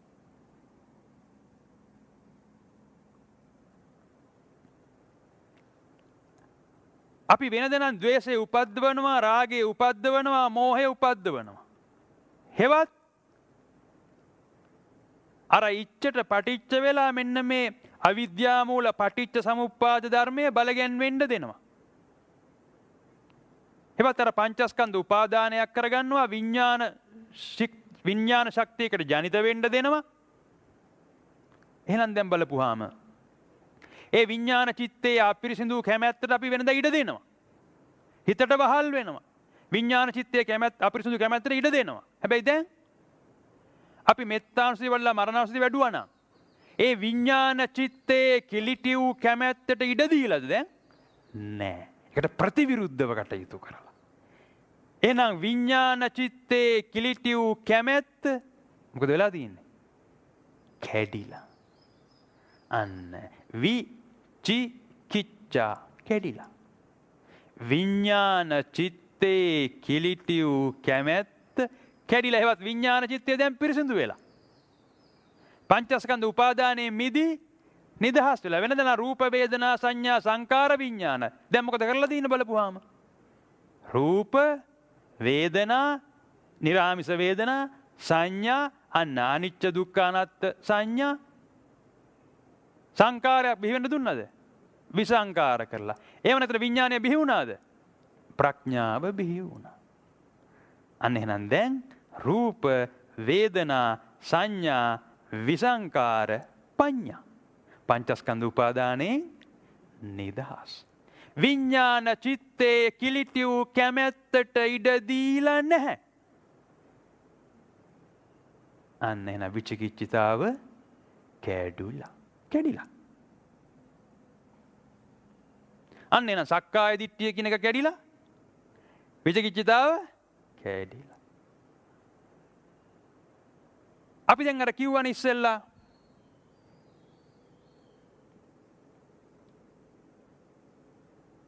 මනසාචේ පසන්නේන භාසතිවා කරෝතිවා. තීනි දුෂ්චරිතයෙන් මිදී නිදහස් වෙලා දැනටම තීනි සුචරිතේ පිහිටලද නැද්ද? පිහිටලා. අපි වෙනලා දුන්න පටිවිරතෝ වෙන ආකාරය. එහෙනම් දැන් සීලය පරිපූර්ණ වෙලාද නැද්ද? සීලානුස්සතිය පූර්ණය වෙලා. පටිවිරතෝ සීලය පූර්ණය වෙලා.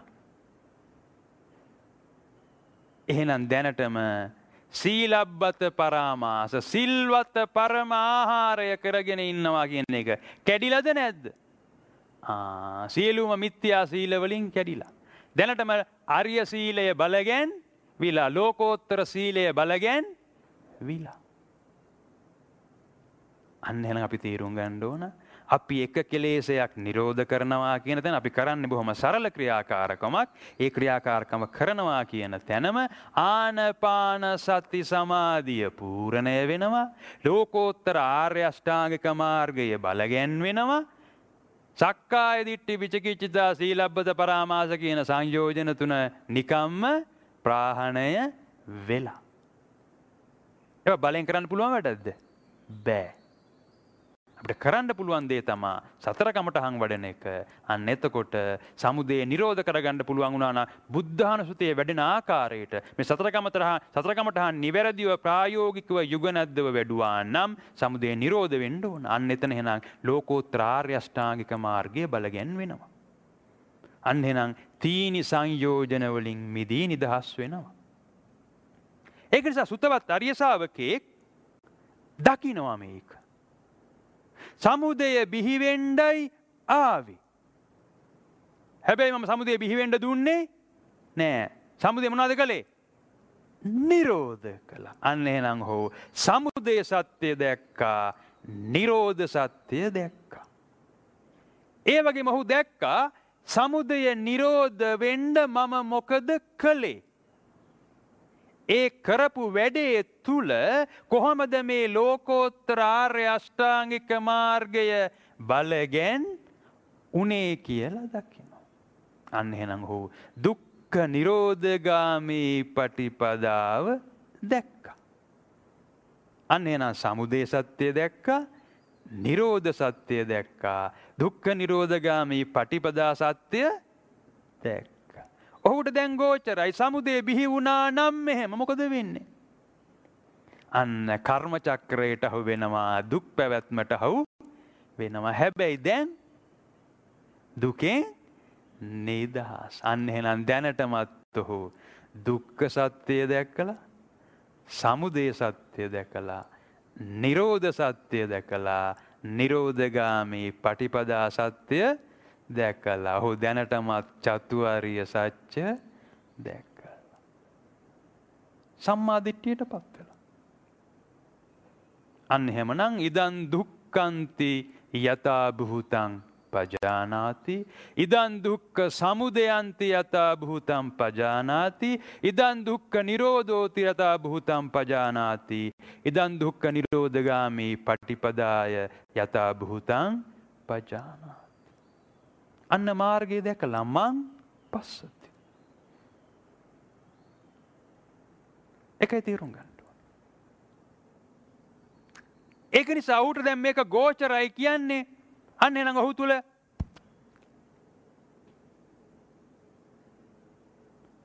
තුල ප්‍රඥා කියන පඤ්ඤා කියන ශික්ෂාව දැනටම බලගැන්විලා. මොනවාද පඤ්ඤා කියන ශික්ෂාව බලගැන්වීමට පූර්ණ වෙන්න ඕන සම්මාංග? සම්මා දිට්ඨි, සම්මා සංකප්ප. අන්න දෙක දැනටම බලගැන්විලා. ඒ දෙක තමයි ඉස්සල්ලාම බලගැන්විලා තියෙන්නේ. එහෙනම් පඤ්ඤා කියන ශික්ෂාව තමයි ඉස්සල්ලාම බලගැන්විලා තියෙන්නේ. සීලය කියන ශික්ෂාව බලගැන්වෙන්න පූර්ණ වෙන්න ඕන සම්මාංග මොනවද? සම්මා වාචා, සම්මා කම්මන්ත, සම්මා ආජීව. අන්න එහෙමනම් සීල කියන ශික්ෂාව බලගැන්විලා. සමාධි කියන ශික්ෂාව බලගැන්වීමට පූර්ණ වෙන්න ඕන සම්මාංග මොනවද? සම්මා වායාම, සම්මා සති, සම්මා එහෙනම් සමාධි කියන ශික්ෂාව බලගැන්විලා. ත්‍රි ශික්ෂාවම බලගැන්විලා. හෙවත් මෙතන තමා ආදි පඤ්ඤා, ආදි සීල, ආදි චිත්ත ලෝකෝත්තර අෂ්ටාංගික මාර්ගය බලගැන්විලා. ඔහුට මේක ගෝචරයි කියන්නේ මන් එහෙනම් ප්‍රඥාව බලගැන්විලා. පඤ්ඤා ඉන්ද්‍රිය බලගැන්විලා. චතුාර්ය සත්‍ය තමයි පඤ්ඤා ඉන්ද්‍රිය බලගැන්වීමට අවශ්‍ය අංග 4. එහෙනම් ප්‍රඥාව බලගැන්විලා, ප්‍රඥා ඉන්ද්‍රිය බලගැන්විලා, පඤ්ඤා බලගැන්විලා. ඔහුට මේක ගෝචරයි කියන්නේ ඔහුට දැනටම එහෙමනම් ධම්ම විචය සබ්බොජ්ජංගය බලගැන්විලා. ඒක නිසා එක කෙලෙසයක් නිරෝධ කරන තැන මෙන්න මේ ඔක්කොම බලගැන්විලා. සත්‍තිස් බෝධිපාක්ෂික ධර්මම බලගැන්විලා. අන්න එහෙමනම් සතර සතිපට්ඨානය බලගැන්විලා. අපි සතර කමඨහන් වඩනවා හැවත් මේ උදාහරණ හැටියට නම් මෙත්තානුස්සතිය වඩලා මරණානුස්සතිය වඩනවා කියන තැන අර කායේ කාය අනුපස්සී විහෙරති. සිද්ධ වෙන්න ගිය කායේ කාය සිද්ධ වෙන්න දුන්නේ අර ධම්ම බිහි වෙන්න දුන්නේ අනුධම්ම බිහි කළා. අන්න එහෙමනම් කායේ කාය අනුපස්සී විහෙරති. අන්න එතන එහෙනම් ආමිෂ වේදනාවක් උපදින්න දුන්නේ නැහැ. ඒක නිර්ආමිෂ කළා. අන්න එහෙනම් වේදනාසු වේදනානුපස්සී විහෙරති පූර්ණය වුණා. සමුදය නිරෝධ වුණා කියන රාගේ විතරාගී වෙනවා, ද්වේෂයේ විතදේශී වෙනවා, මෝහයේ විතමෝහී වෙනවා, චිත්තේ චිත්තානුපස්සී පූර්ණති විහෙරති පූර්ණය වෙනවා. අන්න එහෙනම් සමුදය නිරෝධ වුණා, පංචස්කන්ධ උපාදානයේ මිදී නිදහස් වුණා. ධම්මේසු ධම්මානුපස්සී විහෙරති පූර්ණය වුණා. සතර සතිපට්ඨානය පූර්ණය වෙලා. අපි විග්‍රහ කළා සතර සම්මප්පදාන එහෙනම් බලගැන්විලා. සතර ඉර්ධිපාද බලගැන්විලා. පංච ඉන්ද්‍රිය බලගැන්විලා. පංච බල බලගැන්විලා. මේ ආර්ය අෂ්ටාංගික මාර්ගයේ බලගැන්විලා.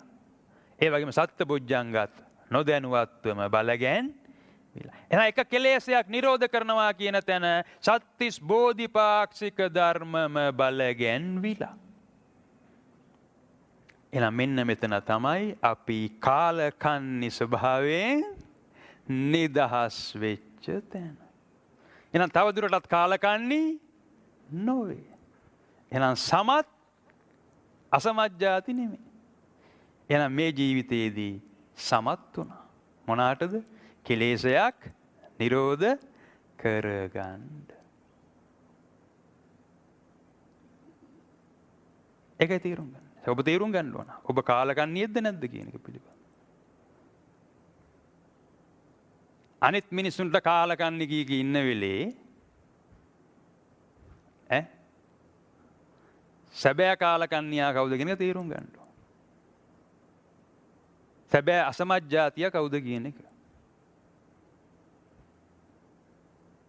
ඒකයි අපි කිව්වේ. බුදුහාරෝ කියන්නේ ඒකයි. සෝතාපන්න ඵලයට පත්වීම සක්විති රජකමට වඩා ශ්‍රේෂ්ඨයි. එසම චතුරාර්ය සත්‍ය දැක ගන්න පුළුවන්. මේ දුක් පැවැත්මෙන් මිදී නිදහස් වෙන්න පුළුවන්.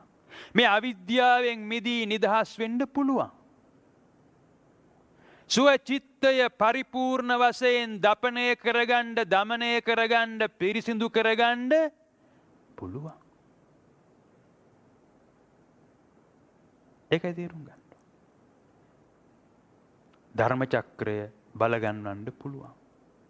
කර්ම චක්‍රයෙන් මිදී නිදහස් වෙන්න පුළුවන්. මෙන්න මේ බුදුහාමුදුරුවෝ පෙන්වලා දෙන යථාභූත ඥාන දර්ශනය උදා කරගන්න පුළුවන්. අන්න එහෙනම් ඔබත් ශ්‍රේෂ්ඨයි.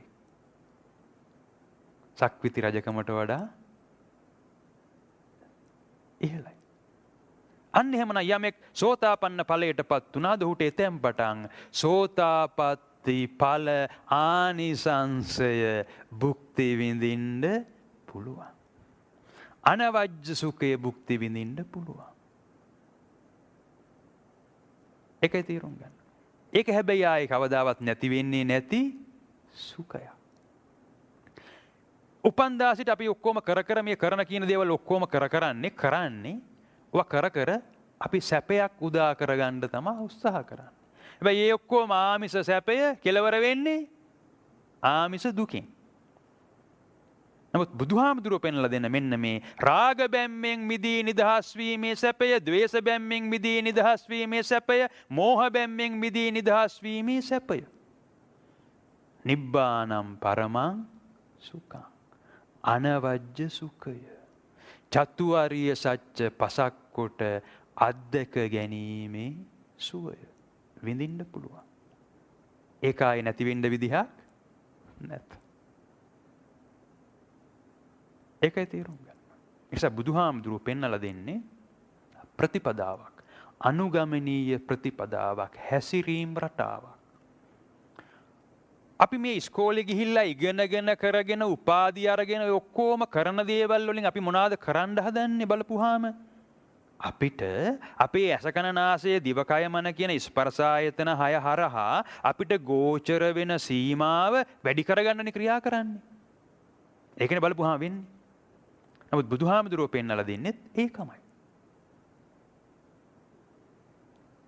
හැබැයි අපි ওই ඉස්කෝලේ ගිහිල්ලා ඉගෙනගෙන ඔක්කොම කරන දේවල් කරන්නේ මේ පැවැත්ම තුල අර විඥාන ශක්තියෙන් ගෝචර වෙන සීමාව වැඩි කරගන්නයි.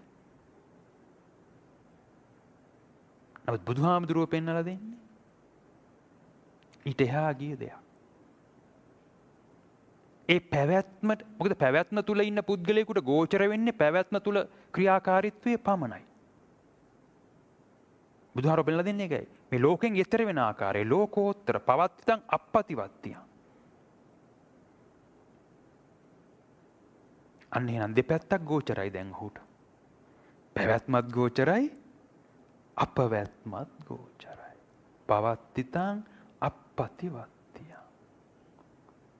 පැවැත්ම තුල සක්විති රජ වුණත් ඔහුට ගෝචර පැවැත්ම පමණයි. එහෙමත් නැත්නම් අර පැවැත්ම තුල තියෙන අනරිය ධ්‍යාන 8ම උදා කරගෙන ඉසිවරේක් වුණත් ඔහුට ගෝචර පැවැත්ම පමණයි. ඒකයි තේරුම් ගන්න. කර්ම චක්‍රේ පමණයි. මෙන්න මේකයි අපි තේරුම් ගන්න. අන්න එහෙමනම් මේ දුක් පැවැත්මෙන් මිදී නිදහස් වෙන්න පුළුවන් මෙන්න මේ ධම්මානුධම්ම පටිපදාව අනුගමනය කරන්න ඕනේ. ඒක නිසා අපිට තියෙන එකම සරණ මෙතනයි. ලෝකෝත්තර ආර්ය අෂ්ටාංගික මාර්ගය. අරියෝ අට්ටාංගිකෝ මග්ගෝ. ඒ වගේ අපි විග්‍රහ කළා අරියෝ පංචාංගිකෝ මග්ගෝ කියලාත් මේකම.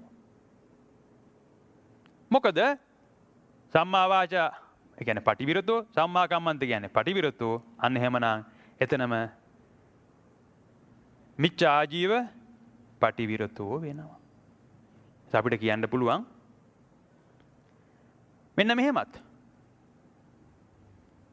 වචී දුච්චරිතම් පහය වචී දුච්චරිතා පටිවිරතෝ හෝති. හතරම එකට දාලා කාය දුච්චරිතම් පහය කාය දුච්චරිතං පටිවිරතෝ හෝති. මිච්ඡා ජීවම් පහය මිච්ඡා ජීවා පටිවිරතෝ හෝති. අන්න එහෙමනම් මනසාචේ පසන්නේ පටිවිරතෝ සීලේ. හේවත් ලෝකෝත්තර ආර්ය අෂ්ටාංගික මාර්ගයේ වැඩෙනවා කියන තැනම අරියෝ අට්ටාංගිකෝ මග්ගෝ බලගැන්වෙනවා කියන තැනම දැනටමත් අරියෝ පංචාංගිකෝ මග්ගෝ බලගැන් විලා. හොඳයි අපි පින් අනුමෝදන් කරමු.